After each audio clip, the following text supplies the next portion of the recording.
All right, thank you so much for joining us once again on your favorite program, Health Corner, on Esteem Radio Vision, located at Obokun Avenue, Ilesha, Osun State, Nigeria. What we do on Health Corner, we talks about, we give out information, useful information that pertain to our health as individual and collectively, just for us to learn one or two things that has to do with our health. Like I do say on this program that health is wealth, so that we will know that we should take our health first. On today's edition, what we are going to talks about, it has to do with something that deal with brain. You know, the brain, like we know, is what operates all other part of our body, other part of the body. It is through brain that all this and the rest part of the body operating, and that is where we want to talk about. Let me appreciate the Chief Executive Officer in person of Deacon Michael Adeboye Ashaolo, and the man behind the console, that is Faloye Ayomikun. Thank you so much for your time. And accumulates abnormally, when it builds up abnormally in the brain, it can cause what we call hydrocephalus. And because it causes a lot of pressure inside the brain, it can damage the brain tissues if it is not treated early. And it's most common in infants and older adults. It's common in infants. You can also see it in children and even in some adults as well. So what we call hydrocephalus is a medical condition characterized by abnormal buildup of cerebrospinal fluid inside the brain tissue. Thank you. okay, thank you. Like you said that it's happen inside the brain tissue. Now, can you describe briefly how it looks like? For instance, if at all we have opportunity to set our eyes on it, how does it look like? All right. Well, the thing is that this cerebrospinal fluid is a fluid that helps to give a kind of cushion to the brain. It removes waste from the brain. It transports nutrients to the brain. It makes the brain to be so. Like if I'm to draw the diagram of the brain is just like a coily, just like the intestine, a coily organ that is inside a cup, like a skull. Then it is being supplied by that what we call the cerebrospinal fluid. So circulation of that cerebrospinal fluid, when it becomes too much, it can make the brain to start swelling, especially in children or neonates, infants or children. When I mean infant, children under 1 year. Then children from between 1 year to 5 years are older children, are the ones we call children. Then, and also adults, it can also happen in them. So when that fluid starts accumulating, it can cause the brain to start swelling, so that you see that baby's head to become big. Do you understand? Okay. So it is that swelling. That swelling is actually what we call the hydrocephalus, because that fluid that was supposed to be in minimal quantity inside the brain is now becoming too much. That is now causing a lot of pressure and swelling in the brain. Thank you. Okay, thank you for that beautiful response. And now I understand that if someone to knows it, it's like when something swell up in one's brain. Okay. Now, with what you just described now, I want us to, you made mention of the CSF. We want to understand that. What does that mean? CSF means cerebrospinal fluid. Like I said, it is the fluid that protects the brain, that gives it a kind of cushion. It helps to transport nutrients. It helps to remove waste from the brain. There are metabolism that going on in the brain. So any waste that comes out, it is this fluid that removes it from the brain. It also supplies it with nutrients, So CSF simply means cerebrospinal fluid, the fluid in the brain that is responsible for removal of waste, cushioning of the brain, and transportation of nutrients in the brain. Okay. And also, it also helps to make it as well. Okay. What you are saying now is that, like, we have waste in other parts of the body. Like, okay, for someone, if someone eats, you have to go to restroom to excrete. And are you now saying that we also have waste in our brain? Yes, just like the brain processes information, there could be is a kind of metabolism going on in the brain. So any particles, any waste that is in the brain, it is this fluid that does what? That removes it, that flushes it out from the brain. Okay. Now, what are the causes of hydrocephalus? What are the causes? Well, the causes vary. We have some causes in children, we have some causes in preterm babies, and also have some causes in infants. So in children, it can be as a result of what we call neural tube defects, okay, or infections in the womb. Then in newborn and preterm, it could be as a result of bleeding in the brain. When they start bleeding in the brain, it can lead to hydrocephalus. Then in children, in older children and adults, it can be as a result of head injury. It can be as a result of what we call meningitis. Meningitis is the inflammation of the meninges. Then it can be as a result of tumor as a result of cancer tumor cells, or all these cells that grows in the brain. It can cause hydrocephalus. It can also be a complication of after surgery, So those are the causes. Okay. Bleeding in the brain. Like, we were aware that if there is a bleeding in one's brain, it means it can react or turn to a psychological problem. Is this statement true?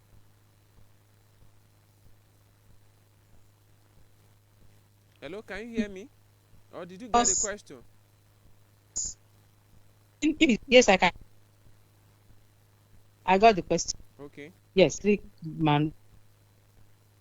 Yes, the brain doesn't need any other fluid apart from that cerebrospinal fluid, and that cerebrospinal fluid should be in a normal quantity. So when another thing now like blood comes in contact with the brain, it can cause some kind of malformations, and the person will start behaving abnormally because it is affecting, like you said, you told the viewers earlier on that the brain is the center of everything. Everything that happens in the body is being calculated from the brain.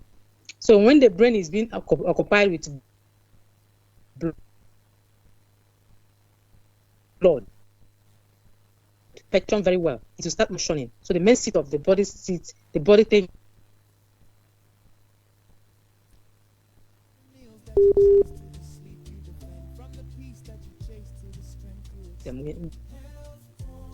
Blood is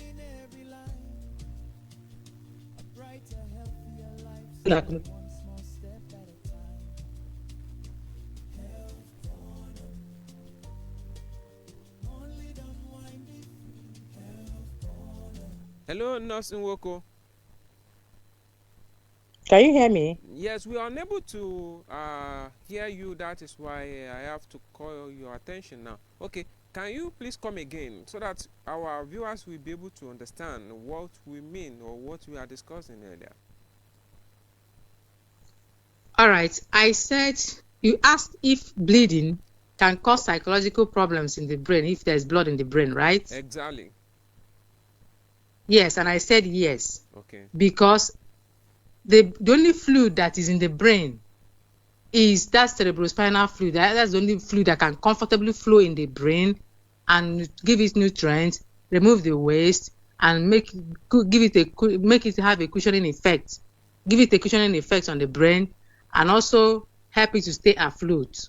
So when there is bleeding, like blood inside the brain, it could cause some damages it will irritate the brain, and they will start malfunctioning.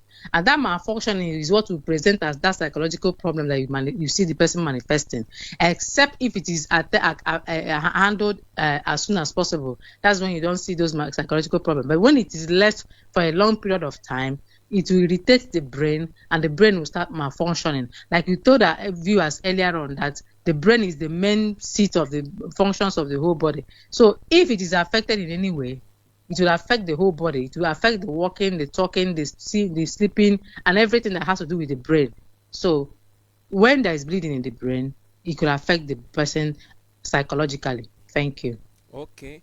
Thank you for that beautiful clarification. Now, what are the symptoms of hydrocephalus in infants? Okay. You have things like their head will become increasingly big, to start getting big. Then there's what we call fontanelle. Fontanelle is after the forehead, just a little bit inside the head. You see there's an opening. When a child is born, it's not completely closed until some months, like 12 to 18 months. That's when it will close completely. So it will start getting soft and bulging out. Then you can see some prominent veins.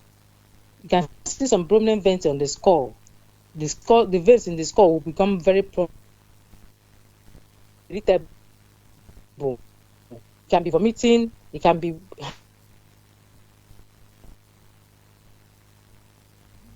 having poor feeling, downwards. His eyes may be looking downwards, and we call it sunset eyes, sunset sign. The eyes will be looking downwards instead of normal way of looking upright forward. It will be looking downwards. We call it sunset sign. Okay, and early recognition of these signs can save lives. So these are the signs you can see in infants. You see things like rapid growing of the head size, bulging of the soft fontanelles, prominent scar vein, vomiting, poor feeding, downward looking eyes, which is called the sunset sign. Those are the signs you see in infants. Thank you. All right, thank you. I think what I understand with that terms you make use, or you use, that is fontanelle that you talks about. In Yoruba language, I think Yoruba people call it auje. I don't know what you call it in your own language, in your own dialect. What do you call it? Some people call it nkuwishi. Okay. But I don't know. I don't really know what exactly they call it. But I know I can describe what I know you understand what I'm trying to describe, and I'm sure what you said in your language, that is what it is. Yes. I don't know if it have a particular name in Igbo language. I don't know if it have a particular name in Igbo language. But that is where the nkuwishi normally takes place. There's a condition they call mbawishi, that takes place in children. That's the spot it takes place. Okay. Like Yoruba people, Yoruba people believe that when you have a baby, that spot is no going area, and you have to be careful not to touch it anyhow, because the part is somehow soft. That is what Yoruba people call the bone there is not wet closed. Yes, Yoruba people call it auje, and you thank God that you gave us the medical name for that. That is fontanelle now. Fontanelle. Yes. For many of us who did not know what it is called in medical term, thank you for that beautiful explanation. And what is the symptoms in the older children or adults? All right, thank you so much. In older children, we can see things like headache, and this headache commonly come especially in the mornings. They can have vomiting. Their vision may be blood, that kind of not very clear. They can have poor performance in school. They may even have seizures, and also difficulty in walking. Then in adults, you can have things like headache. You have things like memory problems. You have things like walking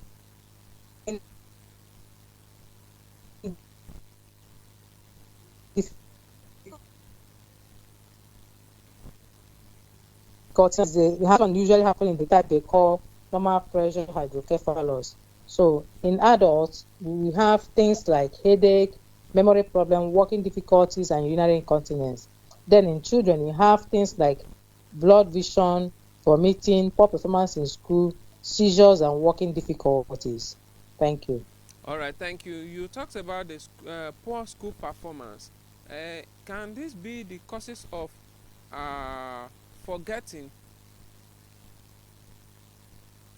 Yes, because the brain is already affected because of the too much pressure. So the area for memory will not be affected. So the child may not be able to remember all the things he was taught, or he may forget them and all that. So that's why he's pointing at poor performance in school, inability to recall or remember or store informations as Okay, regards to his or her school. okay. Concerning this, psychologists believe that if a particular child is having the problem of forgetting, it means there is a lot of water in the brain. Can all these things be evaporated and the child will become normal? Yes, it can. It can. It's a surgical procedure. There's a surgical procedure we call VP shunt. It can be done. Hmm. Okay, it's something that they can operate.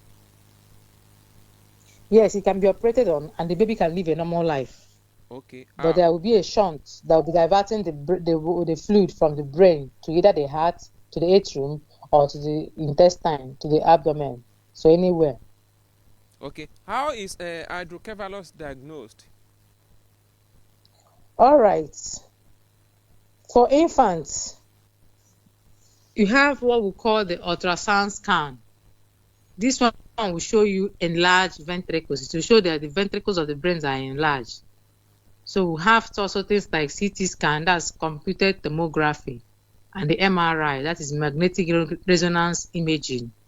These ones are also used to give a clear images of the structures in the brain. Then in older adults, especially those suspected for normal pressure hydrocephalus, you have to take the sample of that cerebrospinal fluid and kind of see if when it's being removed, there will be improvement in the symptoms. So kind of a removal of some of the cerebrospinal fluid can be a form of a diagnosis for how to diagnose if the cerebrospinal, if it is removed, there will be a relief of symptoms and all that. So things like CT scan, MRI, ultrasound scan are what you can use to find out or diagnose hydrocephalus. Thank you.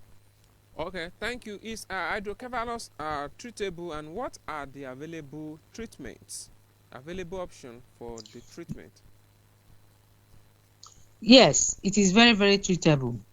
And the main treatment term is surgery.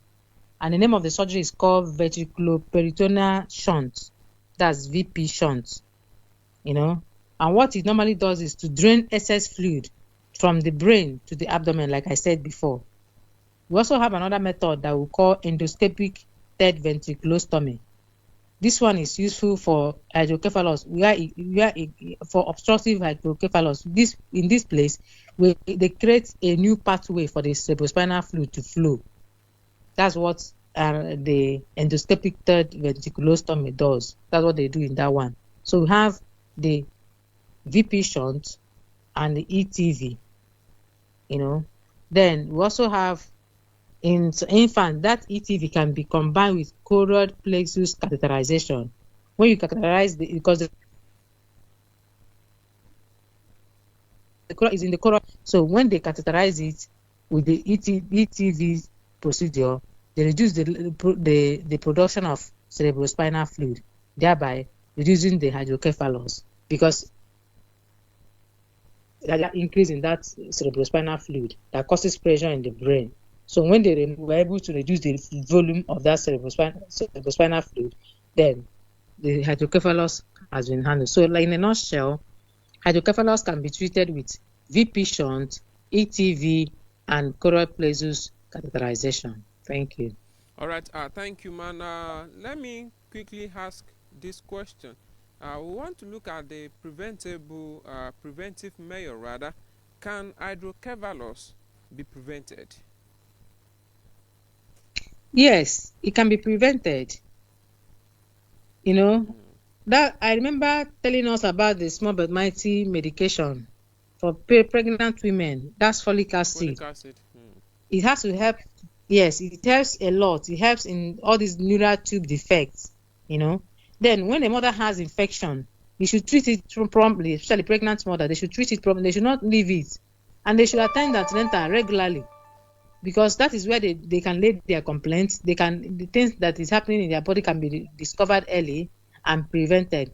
Then they should prevent meningitis through immunization. By so doing, they can prevent, because meningitis is a disease of the brain and the meninges. So it can help to prevent it by taking immunization. Then make sure they should have a kind of safe child practices. This one is for the healthcare practitioner, so that they will not have birth trauma. So that the babies that are coming, because trauma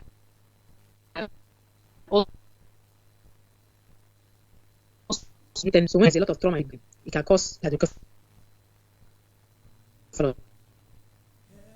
So it's being practiced, it can reduce the level of hydrocephalus that is occurring in our society. So things like prevention of taking care of infections promptly, attending antenatal class, having immunization for meningitis are the ways and you can prevent hydrocephalus, and also as well as making sure you practice safe delivery practices that prevents injury. Those things can help preventive measures for hydrocephalus. Thank you. All right. Thank you for that beautiful and insightful explanation.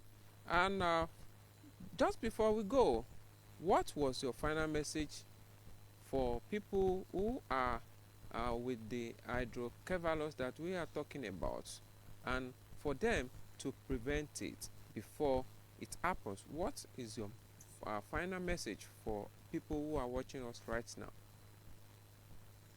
All right. My final advice to the public and all those even those that have hydrocephalus, mothers with babies with hydrocephalus, is that they should relate this information to the public. They should tell their families and family members what they have learned today, and know that the hydrocephalus is treatable, but the only key to this being treatable is early detection. When you are with a baby, you notice your baby's head is getting unnecessarily big. Don't keep quiet. Come back to the hospital. Go to a good hospital. Meet a neurosurgeon. He will know what to do. Don't monitor your baby. Don't watch your baby's head grow so big that you are not doing anything. You're not seeking medical help. Whenever you notice something unusual in your baby's head, just alert your medical practitioner so that they can look into it and know whether it is hydrocephalus. Then adults with memory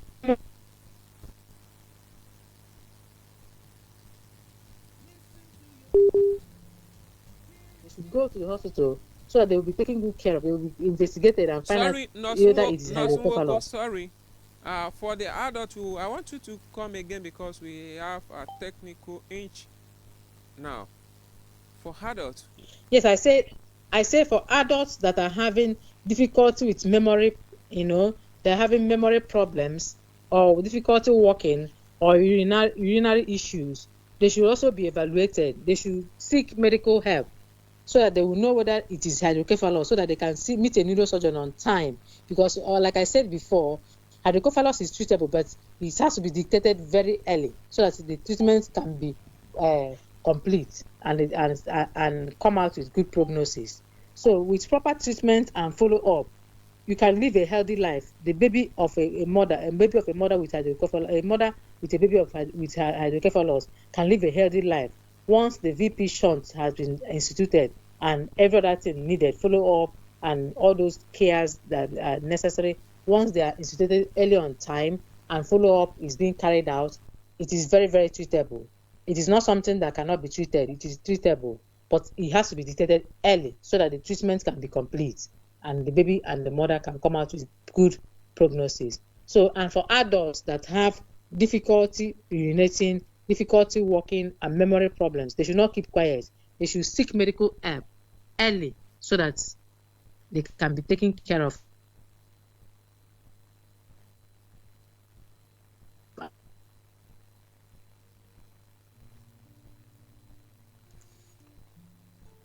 All right, Nurse Nwoko, if you are still there, listen to me right now.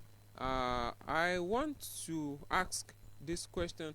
You know, there's some elderly one that they quickly or easily to forget things.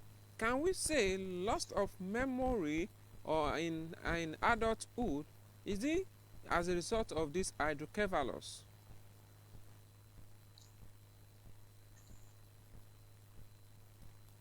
Nurse Nwoko, are you there? Yes, I'm here. I can hear you. Okay, your take on that question. Yes, it is not all memory loss that is hydrocephalus, especially in adults. That's what we call Alzheimer's disease. That's a kind of memory problem that can happen in adulthood, in late adulthood, that in old age. You know, you cannot call it hydrocephalus. Hydrocephalus has to do with swelling in the brain, pressure in the brain. But when you memory loss, and there's another thing that causes it, except if you have other symptoms like urinary problem, difficulty walking, then you can think of hydrocephalus. But if it is just memory loss, that's why you need to see your doctor so that they will find out whether it's hydrocephalus or Alzheimer's disease or any other thing altogether that can be taken care of. Thank you. All right. Thank you, Nurse Nwoko, for your time. I really appreciate you for uh, giving us out of your time for us to learn new things about hydrocephalus, which has to do with the brain. Like I said earlier, in this course of the program, that our brain is a central. I mean, is the one control every part of the body, and we need to take good care of our body. Thank you so much, Nurse Nwoko, for your time. It's my pleasure, Mr. Folabi. All right, till tomorrow that we will still meet again on the Earth Corner. Bye from me. And to all our viewers, I want to say thank you for staying tuned till the end of the program. I believe you've learned one or two things like I do, because I've learned one or two things like frontal today. I understand what it really means, and this hydrocephalus, what we need to do about it. If we discover it, we detect it earlier, we should report to the medical practitioner, the appropriate place, just for them to diagnose it, whether it is hydrocephalus or it's another things entirely. Because I think this thing want to relate with like a tumor of the brain, and the way it affects, it's just different from one another. But just for us to be on the safer side, if you discover, like Nurse Nwoko said, that if you discover that your child, the head of your child is developing abnormally, approach the medical practitioner. Let them know that this is what is happening. From there, they will give you the normal treatment. Once again, on behalf of the executive producer, Deacon Michael Adeboye Ashaolu, and the man behind the button, that is our Faloye Ayomikun, AY for short. Thank you so much for your time, and to all the other staff and the members